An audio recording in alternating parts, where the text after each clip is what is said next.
There's no question, is it? Which is the best tyre in the world, period. Goodyear. I mean, I wouldn't have any other tyre on a motor car, even on the street. Nigel Mansell trusts his life to Goodyear. In over 180 Grand Prix, he's raced on nothing else. By the end of 1992, Goodyear had won 279 Grand Prix, 20 Drivers' Championships and 21 Constructors' titles to make the company the most successful tyre supplier in Formula One. Supplying the entire Formula One field is a mammoth undertaking. To each of the 16 races across 5 continents, Goodyear transported more than 2,000 tyres, supported by an army of engineers and technical staff.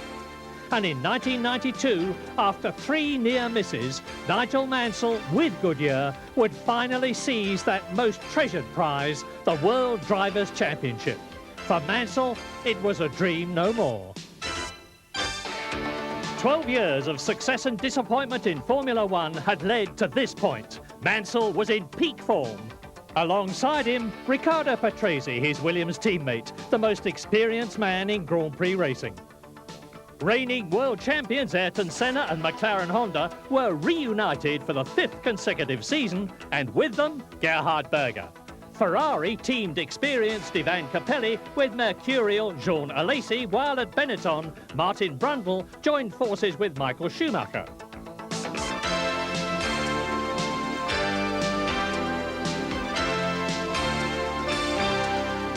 The 1992 season opened at the newly rebuilt Kyalami circuit in South Africa.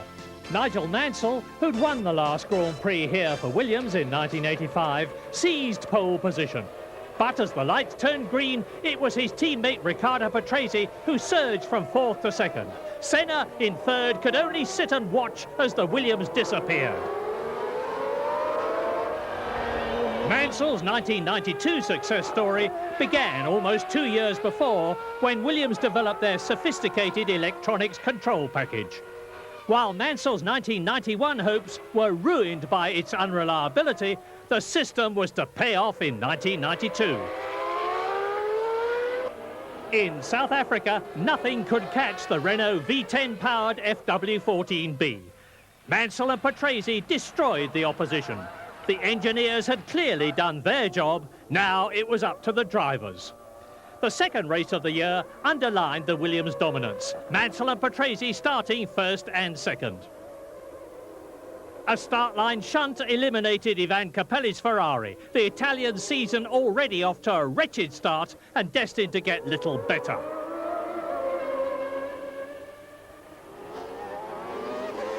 Behind the Williams duo, the McLarens and Benettons battled hard for points. While Senna was sidelined with transmission failure, Michael Schumacher raced on to 3rd in what was remarkably only his 7th Grand Prix.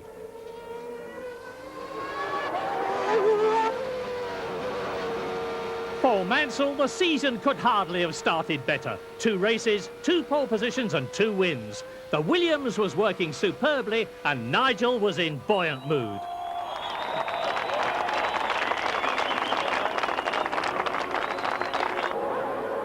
In Brazil, the 3rd race of the year, Mansell again took pole, but this time it was Riccardo Patrese's Williams that led into the 1st corner. Senna busy fighting off the Benettons.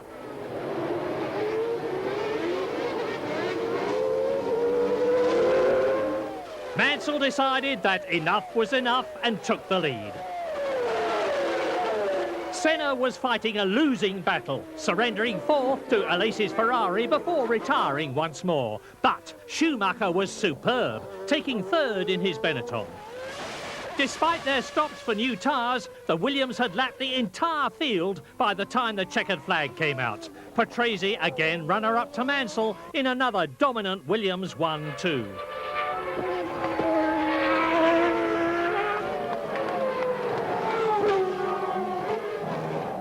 The pattern for 1992 was beginning to take shape. By way of a change, the 4th race of the year offered rain. Michael Schumacher's Benetton was 2nd on the grid, but Patrese outdragged him as the lights changed.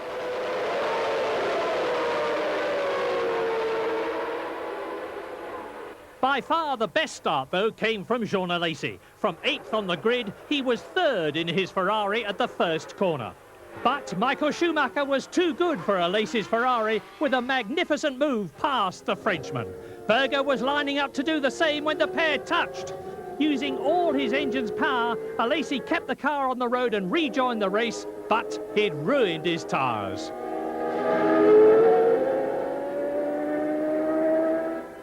Into the pits and a quick stop for new rubber before returning to the fray.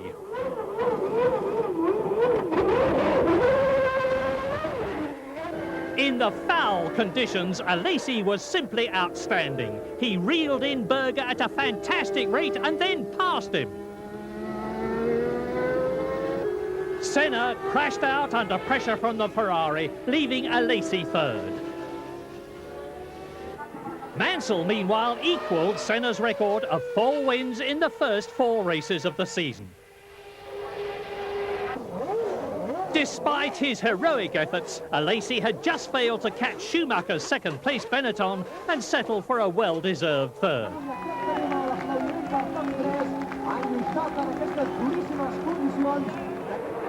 As the lights went green at Imola, Nigel Mansell once again took off into a race of his own, leaving the field and teammate Riccardo Patrese behind at a fantastic rate in the early laps, pushing the car as hard as he dared.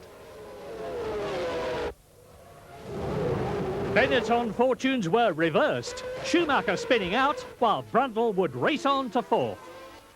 With a comfortable lead, Mansell stopped early for new tyres, taking no chances with a leisurely pit stop.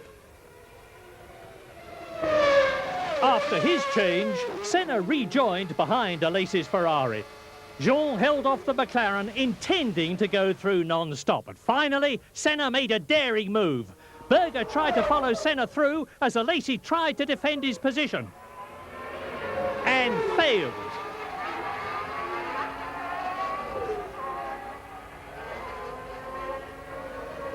Out front, Mansell was comfortably in charge once more.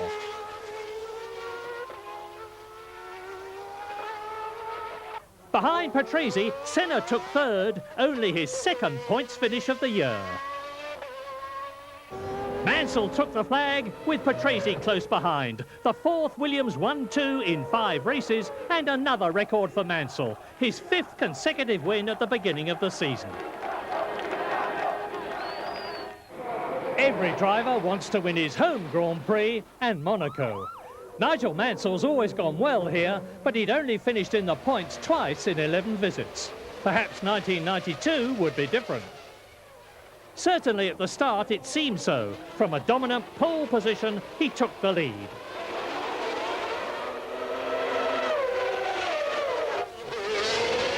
Senna chased as hard as he could in 2nd, but was dropping back all the time. Close behind were young charges Schumacher and Alesi, battling behind Riccardo Patrese.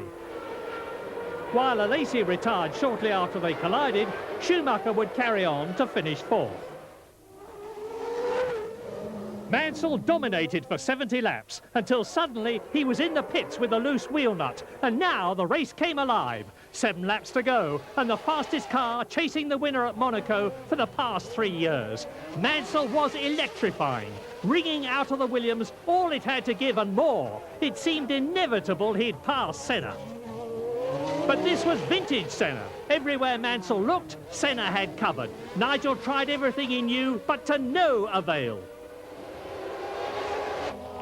Another famous victory for Senna at Monaco. At the start, he knew only luck would enable him to win, and he seized it with both hands. But at the next race in Canada, it very nearly happened again. With a much improved Honda V12 and a superb qualifying achievement, Senna lined up on pole, until now Mansell's sole preserve. And at the start, he outdragged the Williams, traction control system and all. For 14 laps, Senna led, the 11 drivers behind having to bide their time. Except Mansell. The Williams was out of the race.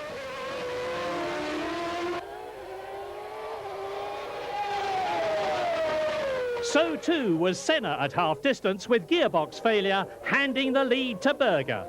A broken gearbox put Patrese out too. This was the first time there hadn't been at least one Williams in the points for 20 races. Victory was Berger's. Long overshadowed at McLaren by Senna, he'd qualified and raced superbly for a well-deserved win. After another fantastic battle, Schumacher and Alesi finished second and third. In France, as at Imola, Patrese made a better start than Mansell, this time holding his lead.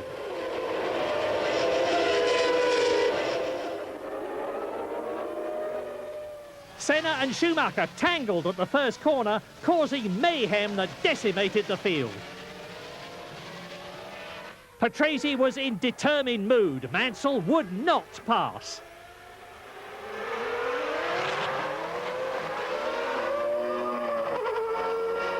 A battle royal between the Williams pair seemed on the cards, despite the arrival of light rain. As the rain increased, red flags were shown to stop the race. But by the restart, the drivers were all on slick tires again as the track had dried. Mansell took over from Patrese at the head of the field at the end of lap 1 and immediately started building a commanding lead. The Williams cruised to a dominant 1-2 finish, the perfect result at Renault's home Grand Prix. Mansell and Patrese joined on the podium by Brundle, taking third for Benetton. Of the 32 drivers who arrived at Silverstone, only one really expected to win. Mansell reckons his home crowd support to be worth 2 seconds a lap, and the others were all resigned to another crushing victory for Red 5, despite which Patrese drew ahead through the first corner. But Mansell decided that a few hundred yards in second was quite enough and swept past. To the ecstatic delight of the crowd, Nigel opened up a huge lead, while Senna and Brundle relived their old Formula 3 battles, Brundle holding off the world champion, who later retired with transmission failure. That the British Grand Prix would be Mansell's was never really doubted by his fans, and their hero didn't let them down, winning in dominant fashion. The fans' euphoria swept them onto the track as Nigel crossed the line. Oblivious to the dangers, they wanted to salute their hero, who they now firmly believed would be the next world champion. For Mansell, this was the high point of his year. 2 weeks later, Patrese once again got the better start to head Mansell.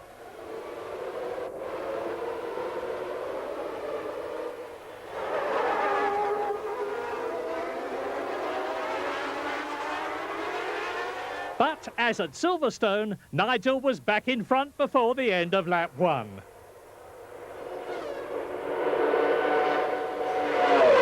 Behind the Williams came Senna and Berger, Schumacher and Brundle, Alesi and Capelli, in team order.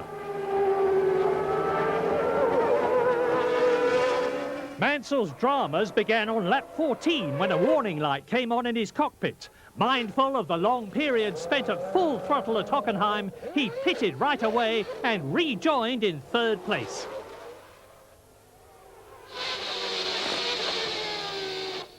Ahead was Senna. For 5 laps, Mansell was glued to the McLaren's gearbox until finally Senna had had enough and waved him past. At the end of the lap, Mansell led again as Patrese made his stop. The Italian rejoined behind Schumacher, but at his home track, Michael fought like a tiger for third place. For Patrese, catching Senna was easier than passing him. For 7 laps, Ayrton held him off, but on the last lap, Ricciardo tried again. Braking on the dusty track off the racing line, he lost control and with it went a points finish.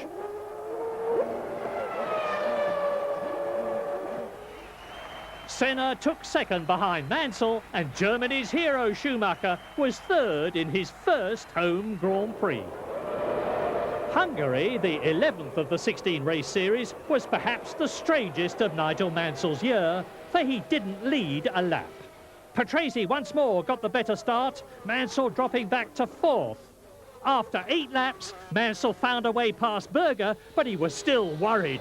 He needed to finish second or better to win the championship here, yet he was bottled up behind Senna in third. As Nigel knows, to get past Ayrton you need his help, and Senna wasn't going to give up second. Maybe the title would have to wait.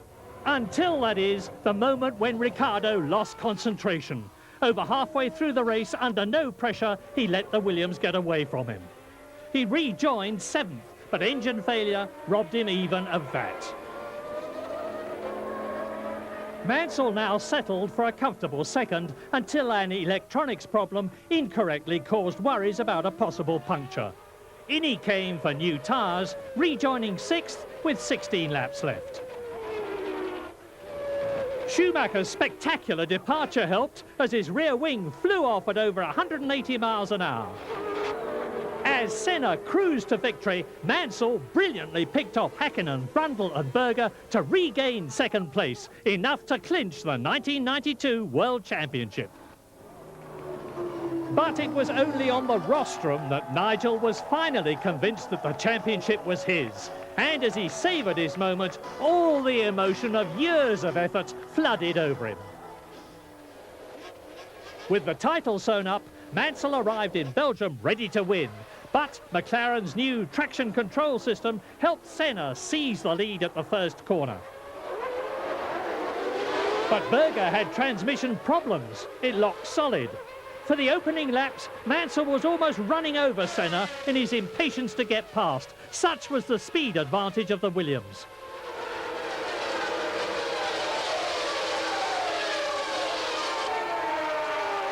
Senna battled doggedly with the heavy McLaren to hold Nigel off.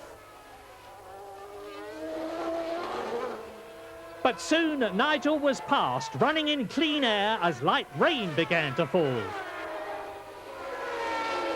Patrese too found a way past Senna.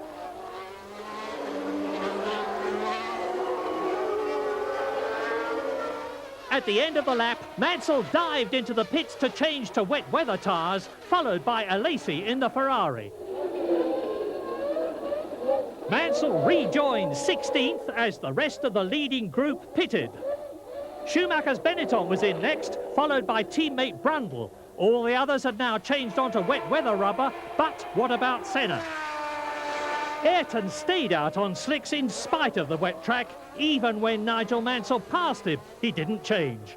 As it was, the gamble failed, and he suffered the worst of both worlds. Forced in by heavier rain, he emerged on wets just as the track started drying.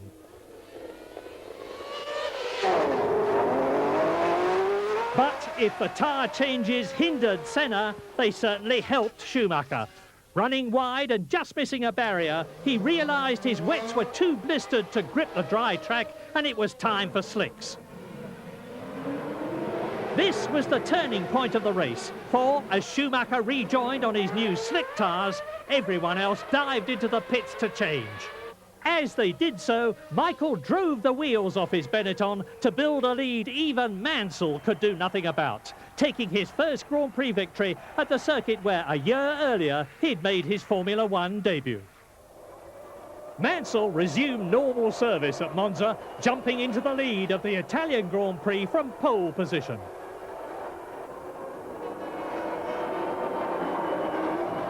Alesi's fast-starting Ferrari was pushed down to third by Senna, Patrese temporarily fourth. Once past Alesi, Ricciardo used the power of the Renault V10 to slingshot past Senna and outbrake him for second.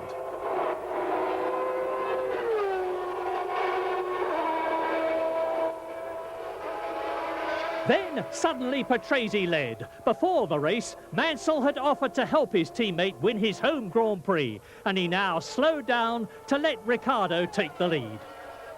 But then, Mansell slowed again. This time, a hydraulic pump failure had crippled his car, and he was out of the race. Now, Patrese's hopes of winning his first Italian Grand Prix in 16 attempts were cruelly dashed after an identical failure to Mansell. Senna shot by with 5 laps to go. His car's nose raised and locked in 4th gear, Patrese struggled on to take 4th. He was heartbroken. For Senna, though, a third victory, delighting the man who never gives up. And the Benettons excelled again, finishing second and third.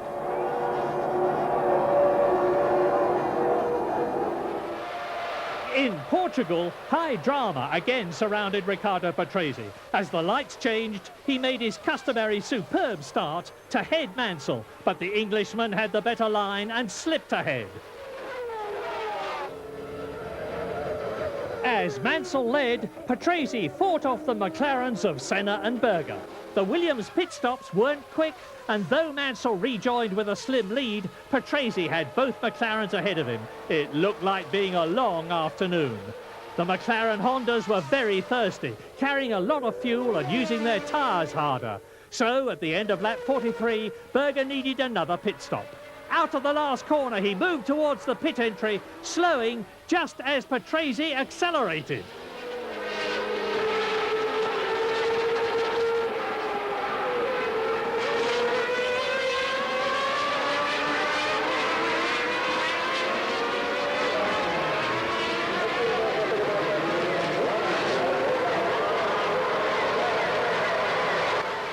Amazingly, despite this horrific collision, Patrese was completely unhurt.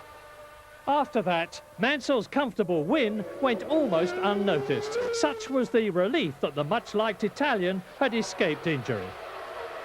For Mansell then, another record, his 9th win of the season. Senna raced on to second, and Berger, despite the earlier accident, took third.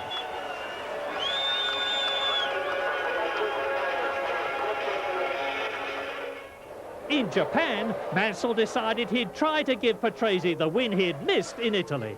The McLarens were no challenge at Suzuka. Heavy on fuel and tyres, they were unlikely to get close to the Williams. Mansell reckoned he could dictate the race as he liked. Senna retired early while the Williams pair disappeared. And for much of the race, Mansell seemed to be heading comfortably for win number 10.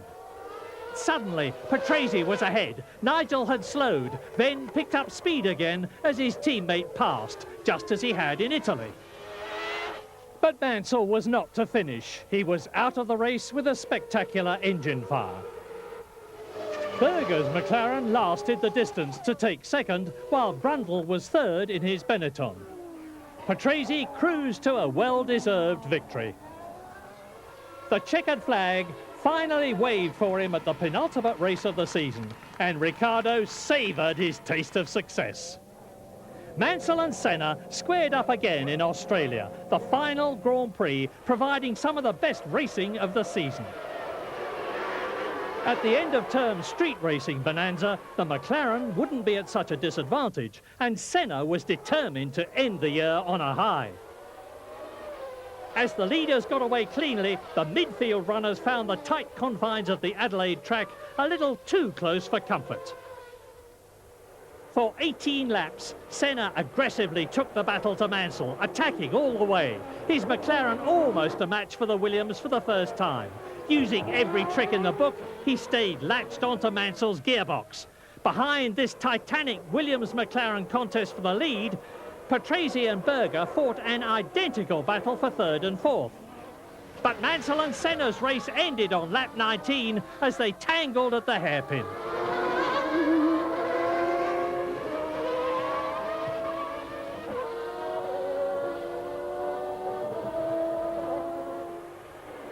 Berger couldn't find a way to stay ahead of new leader Patrese until two-thirds distance when the Williams fuel pressure died. Now Schumacher came into the frame, chasing hard as Berger slowed to make sure he'd have enough fuel to finish. The young German brilliantly exploited the nimble Benetton's handling, scything into the Austrian's 22-second lead, head down and charging with the whiff of victory in his nostrils. But Berger squeaked home a scant second ahead of the storming Benetton, Brundle taking third. Though the race was Berger's, the year belonged to Mansell and Williams. Nigel had driven better than ever before, and the Williams had been supreme. Perfect too had been Mansell's Goodyear tyres.